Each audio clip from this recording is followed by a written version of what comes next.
Hey guys, I'm back, and today we get to read all about the tabernacle. Yeah. Hi doorknob head. Got here before Beach, huh? Nice. Yes, today we're gonna start on the tabernacle, and we're gonna read about, the specifics of what God wanted in the tabernacle and all that fun stuff. So I'm excited about that. Yeah, hope everybody's having a good day. I've been super busy today. Had to go work my real job. Finish cleaning the church I clean. So that was fun.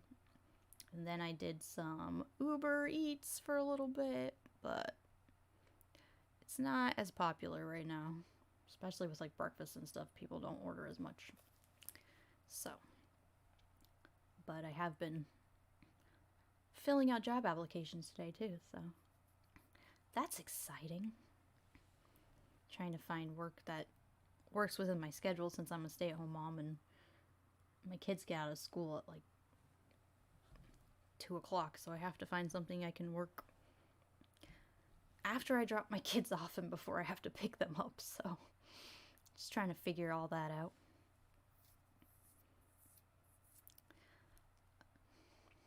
I guess we will just get started then.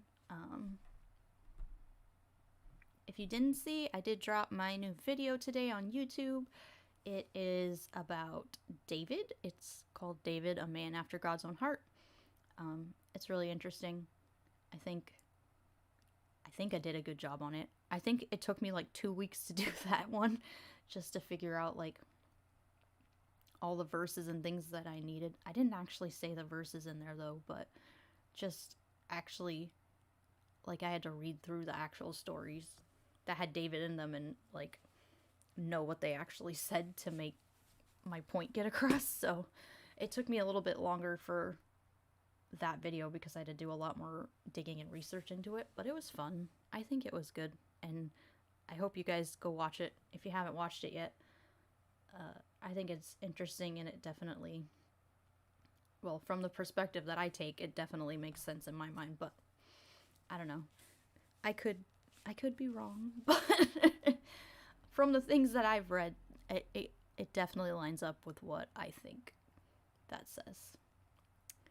So let's get to our Bible reading. We're going to do Exodus 25. Are we starting on 25 today? Let me check. Yep, 25. So we're going to do 25 and 26 today. And then we can chat about it, or, whatever happens, happens. I am going to have to get like pictures and stuff of this stuff because it's really interesting to look at, and it makes it easier to like understand it if you actually like can see the pictures and stuff that go in it and like the specific places that things had to be within the tabernacle. But maybe tomorrow if I get on here. I'm trying to get on here every day because I really want to get through the Bible. This is a goal. This is my goal, is to get through the Bible and to read. So the more I do it, the easier I think it's going to get to do this, and it's going to, just keep progressing. Even if it's only 1 or 2 verses a day, I think this is good. And this is good for me to be out here in the community too. So, we're going to start on Exodus 25, and then we're going to read 26. And I have the NIV version if you want to read along, or you can, whatever version you want, or you can just listen to me. All right, here we go. The Lord said to Moses, "Tell the Israelites to bring me an offering. You are to receive the offering for me from everyone whose heart prompts them to give. These are the offerings you are to receive from them: gold, silver, bronze, blue, purple, and scarlet yarn, and fine linen, goat hair, ram skins dyed red, and another durable leather, acacia wood, olive oil for the light, spices for the anointing oil, and for the fragrance incense, and the onyx stones and other gems will be mounted on the ephod and the breastplate. Then have them make a sanctuary for me, and I will dwell among them. Make this tabernacle and all its furnishings exactly like the pattern I will show you. The ark. Have them make an ark of acacia wood, 2.5 cubits long, a cubit and a half wide, and a cubit and a half high. Overlay it with pure gold, both inside and out, and make a gold mold around it. Cast 4 gold rings for it and fasten them to its 4 feet, with 2 rings on one side and 2 rings on the other. Then make poles of acacia wood and overlay them with gold. Go here, what a shock. Insert the poles into the rings on the side of the ark to carry it. The poles are to remain in the rings of this ark. They are not to be removed. Then put in the ark the tablets of the covenant law, which I will give you. Make an atonement cover, pure gold, 2.5 cubits long and a cubit and a half wide, and make 2 cherubim out of hammered gold at the end of the cover of one piece with the cover at the 2 ends. The cherubim are to have their wings spread upward, overshadowing the cover with them. The cherubim are to face each other, looking towards the cover. Place the cover on top of the ark, and put in the tablets of the covenant law that I will give you. They are above the cover, between the 2 cherubims that are over the ark, over the covenant of law. I will meet with you and give you all my commands for the Israelites. The table. Make a table of acacia wood, 2 cubits long, a cubit wide, and a cubit and a half high. Overlay it with pure gold, and make a gold molding around it. Also, make around it a rim of handbreadth wide, and a gold molding on the rim. Make 4 gold rings for the table, and fasten them to the 4 corners, where their 4 legs are. The rings are to be close to the rim to hold the poles used to carry the table. Make the poles of acacia wood, overlay them with gold, and carry the table with them. Make its plates and dishes of pure gold, as well as its pitchers and bowls, for the pouring out of offerings. Put the bread of the presence on this table, to be before me at all times.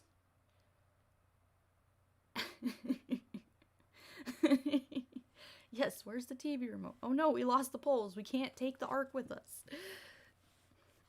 That would be bad. Like, they'd have to make new poles every time and just be like, especially if they left them somewhere, because they moved around a lot being in the desert, supposedly. So it would be like crazy. Why is my Streamlabs being rude? Sorry, my Streamlabs is being rude.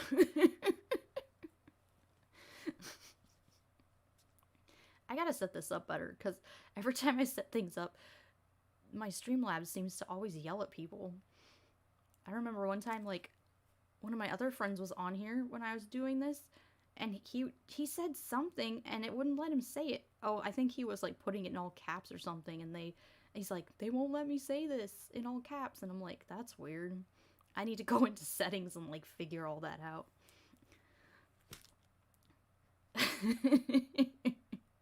There's gonna be a fight. Watch out. The lampstand.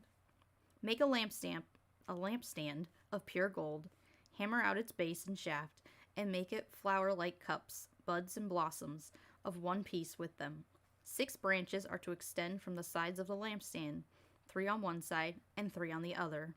3 cups shaped like almond flowers with buds and blossoms are to be on one branch, 3 on the next branch, and the same for all 6 branches extending from the lampstand. And on the lampstand there are to be 4 cups shaped like almond flowers with buds and blossoms. 1 bud shall be under the first pair of branches extending from the lampstand.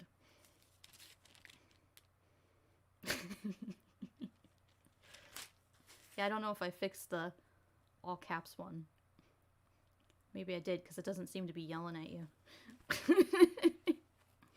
the second bud under the second pair, and the third bud under the third pair. 6 branches in all. The buds and branches shall all be one piece with the lampstand, hammered out of pure gold. Then make 7 lamps and set them up so that they light the space in front of it. The wick, trims, and trays are to be of pure gold. A talent of pure gold is to be used for the lampstand and all these accessories. See that you make them according to the pattern shown on the mountain. How did he know all this stuff? Like, God, said all this stuff on the mountain to Moses, like... Because when you think about, like, when I was a kid and I learned in Sunday school, we always learned that he just learned about, like, the 10 Commandments and brought them down, but... This is making it seem like God told Moses a lot more on the mountain. But how in the world would he remember all this if he didn't write it down? Like, that makes no sense. I mean, I'm reading the Bible, so why? I don't know why I'm trying to make sense of it anyway. Alright, to the tabernacle. The tabernacle. Make the tabernacle with 10 curtains of fine twisted linen and blue and purple and scarlet yarn, with cherubim worked into them by skilled hands. All the curtains are to be the same size, 28 cubits long and 4 cubits wide. Join 5 of the curtains together and do the same with the other 5. Make loops of blue material along the edge of the end curtain in one set, and do the same with the end curtain of the other set. Make 50 loops on one curtain and 50 loops on the end curtain of the other set, with the loops opposite each other. Then make 50 gold clasps and use them to fasten the curtains together so that the tabernacle is a unit. The Charlton Heston 10 Commandments. Yeah. It's been a while since I've seen that movie.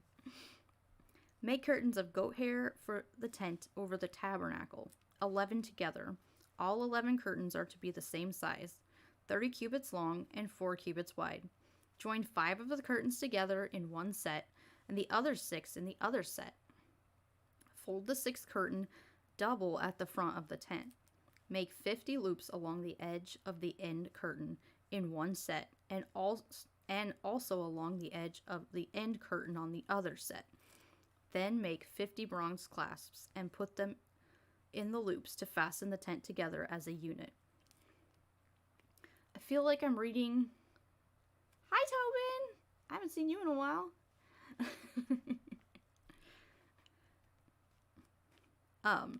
Sorry. I feel like I'm reading like an IKEA like put your own furniture together type thing. Kind of like, it's like the god IKEA. Like, I'm gonna tell you how to build the house I want to live in. Out of curtains. And you have to have 50 loops on certain things. That's how I feel. But I don't even get IKEA stuff sometimes. Even with pictures, I'm just like, this doesn't make any sense. So words are hard, man. Okay.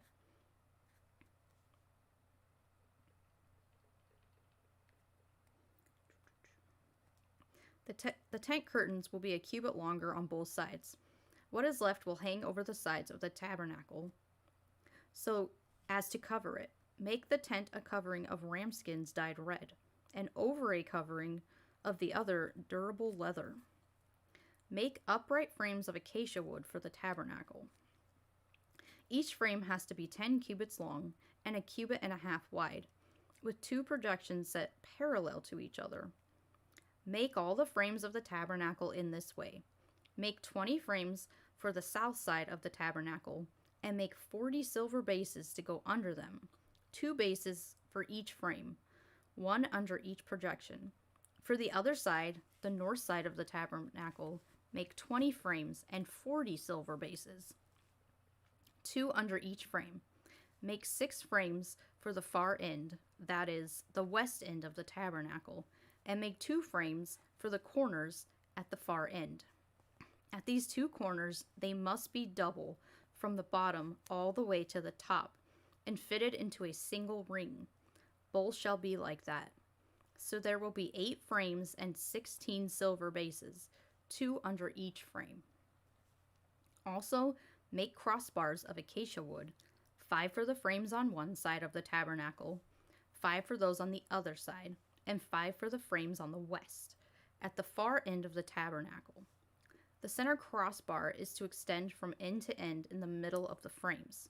Overlay the frames with gold and make gold rings to hold the crossbars. Also, overlay the crossbars with gold. Set up the tabernacle according to the plan shown you on the mountain. Make a curtain of blue, purple, and scarlet yarn, and finely twisted linen, with cherubim worked into it by skilled hands. Hang it with gold hooks on 4 posts of acacia wood, overlaid with gold, and standing on 4 silver bases. Hang the curtain from a clasp, and place the Ark of the Covenant law behind the curtain. The curtain will separate the holy place from the most holy place. Put the atonement cover on the Ark of the Covenant law in the most holy place. Place the table outside the curtain on the north side of the tabernacle, and put the lampstand oppose it on the south side. For the entrance to the tent, make a curtain of blue, purple, and scarlet yarn, and finely twisted linen. Hey, Leon! The work of an embroiderer. Make gold hooks for this curtain, and 5 posts of acacia wood overlaid with gold, and cast 5 bronze bases for them. Yeah. Well, that's our reading for today. That's interesting. It is really weird that, like, they felt the need to put all that in the Bible. Like, they could have just written that out for just, like, the people who created the tabernacle. It didn't actually have to be in their scripture, I feel like. But I don't know. I guess for future generations, they wanted people to be able to go back and actually figure out how the tabernacle was built. I guess maybe if they thought, like, the most holy yeah, if they felt like people in the future were still gonna worship, Yahweh and actually,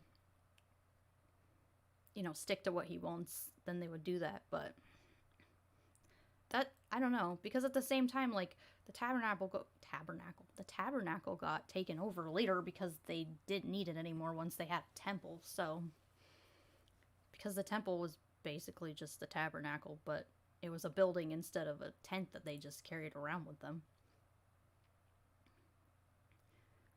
Thou shalt have no other gods before me. Oh yeah, I'm sure it does. I mean, it goes against the whole, like, Jewish idea that, God is one. I don't remember what verse that is, but, like, there's one in the Old Testament that says, like, God is one and there's no other beside him and stuff. But, yeah, because of that, that's a big thing that, like, Judaism tries to show Christians. Like, they're like, but God says he is one. Like, there's no other beside him. And then Christians are like, oh no, but Jesus is at the right hand of the Father because he is God. And then they get the whole Trinity thing in there, but the Trinity thing just doesn't work. Like, because, like, you can't be 3 people at once or 3 spirits at once. Like, I don't know. It's very confusing. Honestly, I think it was just a made-up thing so people could actually still worship Jesus as a god, even though, technically Jesus wasn't a god. Even if he was a real person. Which, I don't have a side on that one. I haven't decided if he's real or not, but at the same time, even if he was a real person, like, he was very Jewish, and he followed Jewish law and Jewish customs, and that was a big thing in his time. And it's always interesting to me, because I always think about, if Jesus came back now, would Christians recognize who he was? Because he didn't follow the Christianity that, has been created today. The Christianity created today was very much Paul, and very much rooted in what he thought Jesus told him in his mind. Like, because he had that experience when he was walking where Jesus appeared to him. But I mean, even Paul says that, like, the stuff that he preaches is not from the other apostles, it's from, this spiritual Jesus that they saw. So it's a very different idea of what Jesus was actually teaching. Because, Jesus taught that you had to follow the Jewish law and you had to do, what God said. Like, I have not come, what did he say? I have not come to get rid of the law, but to fulfill the law. And that's another one that Christians will often, like, twist, because it's like, oh, he fulfilled the law by dying on the cross and saving us. But,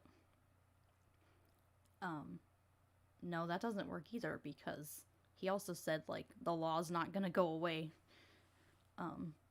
until the very end of time, So,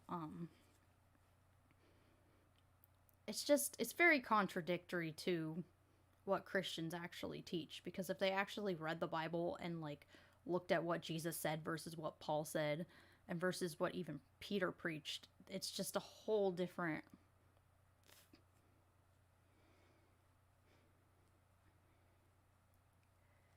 Jesus did not exist. Well, no, the magic god person I definitely don't believe in, but the whole, like, him being a person, like, I don't have any evidence that he was a person, but I also don't have any evidence that he wasn't a person. So I guess for me, it doesn't really matter if he existed or not, because in the end, like,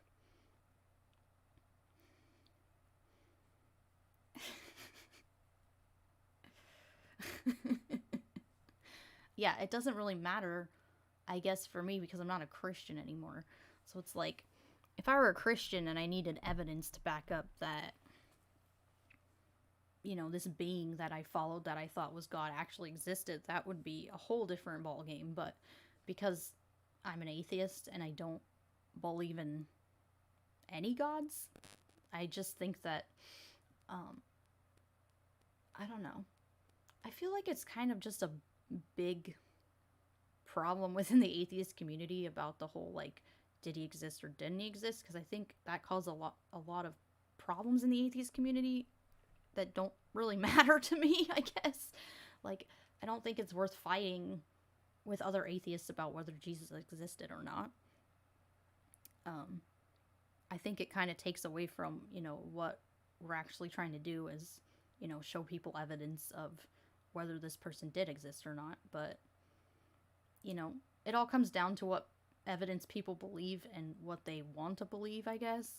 But at the end of the day, like, I guess for me, it doesn't really matter if he existed or not. Like, I have no proof that any gods exist, so I'm definitely not gonna believe that this person written down in this book is who they say he is.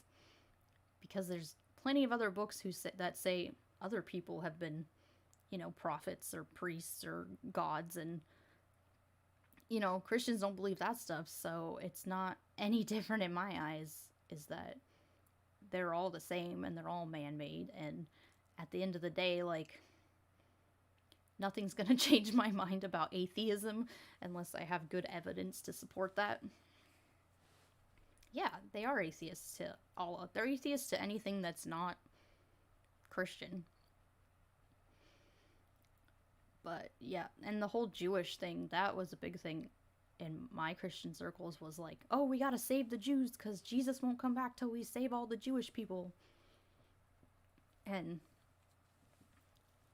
like, I thought, oh yeah, it's really easy, we just need to show them these verses to, like, be like, oh, this is exactly who Jesus was, like what these verses say. But the problem is, Jews know the Bible a lot better than Christians do. So I mean, even if you're Jewish and you don't fully believe it, you're just like a secular Jew, even a lot of them know what's actually in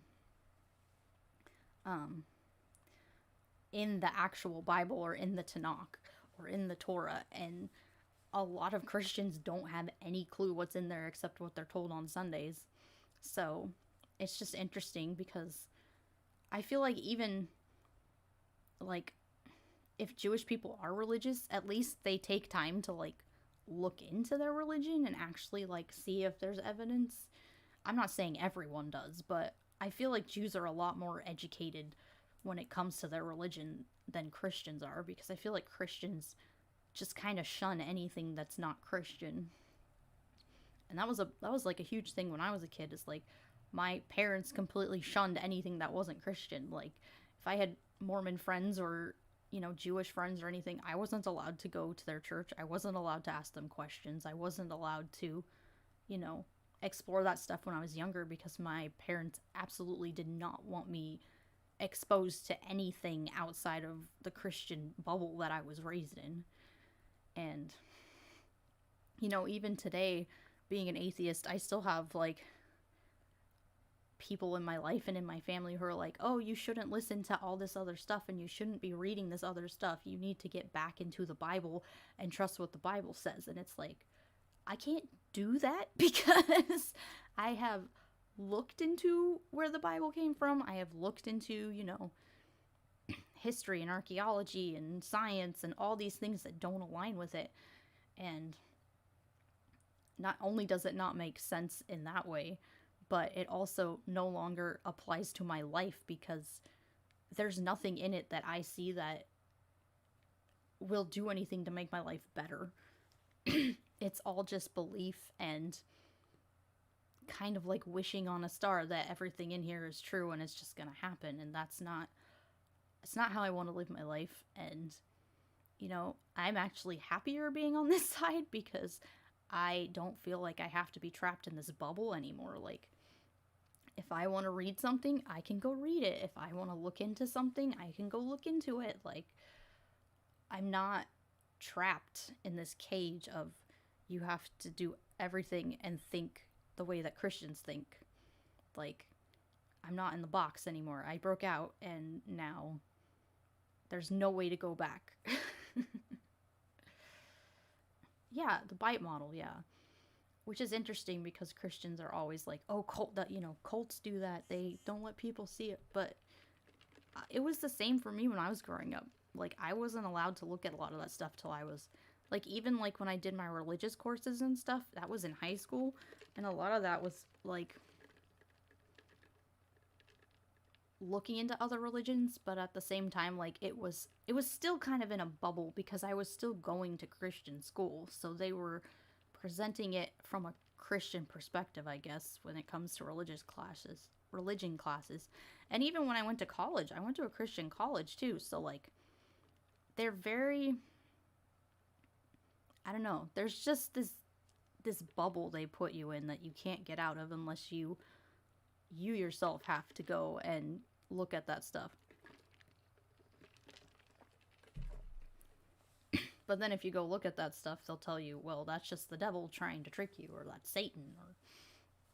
And it's like, well, if Satan created evolution and, the Big Bang and all this other stuff that we have evidence for, like, then he's doing a better job than God at his job, because God apparently did not give enough evidence that these things actually happened, and that what he claims happened in the Bible isn't true.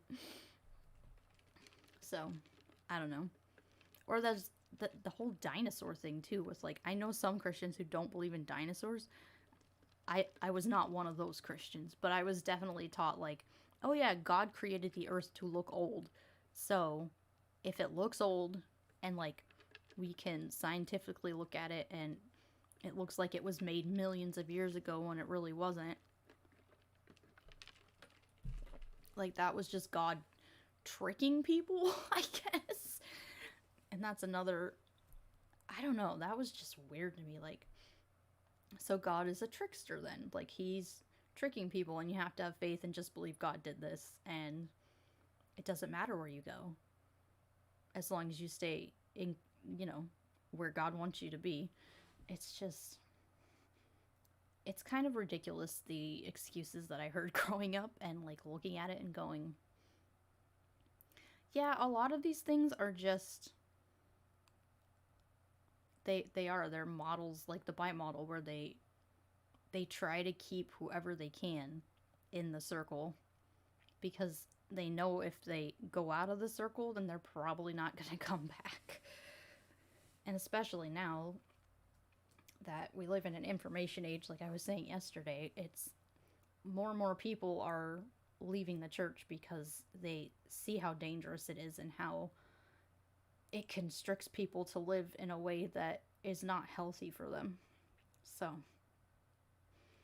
yes, I am very happy I'm an atheist now, and I'm very happy that I'm able to look into those things and explore curiosity and not just sit on my hands and hope that this magical being in the sky is going to get me where I need to go in life.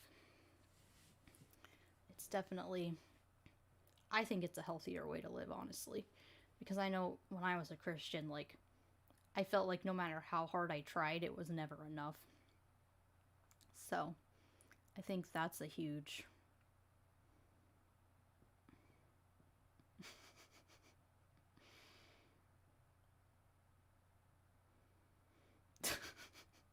Streamlabs just won't give up, will they? Just want to keep yelling at you, doorknob. But yeah. Anyways, that was my spiel for today. This is fun. Yeah, I'm gonna have to find like pictures and stuff for the tabernacle stuff since we're reading about it. Because I know for me, I'm a visual person, and like I can read all that stuff and like be like, oh yeah, 50 loops and poles that have gold on them, but it's much different when I look at it and go, oh, that's what they meant when they said this, because that's just how my brain works. I don't know how other people's brains work for if they can actually like picture things like that, or if they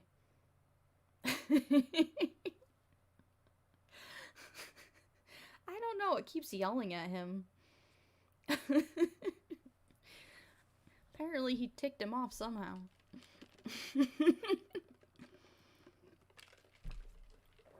But yeah, I think if I'll have to look at that tonight and maybe get a picture to put up so people can actually see, like, you know, what it actually looked like. And, you know, we're going to be reading more about what's inside of it and all the different pieces that God demands in the tabernacle. So I think even just seeing those different pieces and, like, seeing what God wanted within the house that he was supposed to have would be helpful.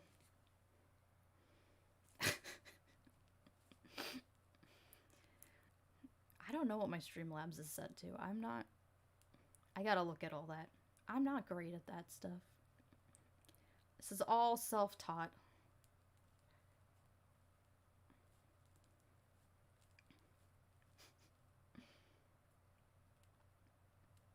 Yeah. Yeah, everybody has different ways to think, and that's okay. I just know for me, like, if somebody's reading stuff, I don't always have the ability to picture what they're reading. So I think having those visuals is helpful too. I know there's like I don't know if there's a tabernacle one, but I saw like a recreation of the temple on YouTube somewhere. I might have to look that up too when we start talking about like the Jewish temple and stuff, because I don't know, those kind of videos fascinate me just to see like how things were set up and the way people like lived life and stuff in the past, and you know, different things. It's kind of like when you go to like, or you see like pictures of like Rome and stuff, and you're like, oh, like those places are really cool. Like I wonder before they were like falling apart and stuff, like what they actually looked like. And I think a lot of people have done a good job of like kind of reanimating those things through computers and stuff. I just think those kind of things are interesting, because then you can actually see like how people saw that stuff when they actually lived during that time and things like that. I think that's cool. I'm also a history buff, so that's a huge part of that too, I think. Because I love history and religion, like studying history and religion, those things kind of all mixed together. Especially since religion was such a huge part of people's lives in the past. where nowadays it's not as prevalent, but like that was kind of like their, I feel like that kind of was their community center for a long time, was just, that's where people go and hang out and, worship their God. And but I mean, now we have the ability to have community centers and even online like chats and stuff now, so it's not, we don't have to go out to have a community anymore like they did. So yeah. All right. I didn't go very long today, but that's okay. Hopefully I will be back on tomorrow. I don't think I have anything planned tomorrow. Yeah. So, we can read more about tabernacle things tomorrow, and maybe I'll find some pictures tonight to put up so you guys can see some of the things that we're reading about and like kind of understand them. Or if you want to go look them up on your own time, you can always do that too. Yeah, thank you everyone for coming and hanging out. This is fun. Even if I'm just doing like 1 or 2 chapters a day, I realized for a while that I had a schedule that I was like gonna stick to because I had like a reading thing for a year, but then my life got crazy and I was just like, well, if I just read like a couple chapters a day, I'll eventually get through it if I just do it a little bit every day. So I think I'm just being kinder to myself instead of trying to rush through it and just being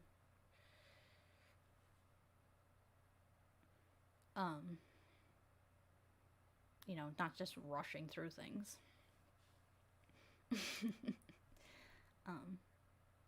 So yeah.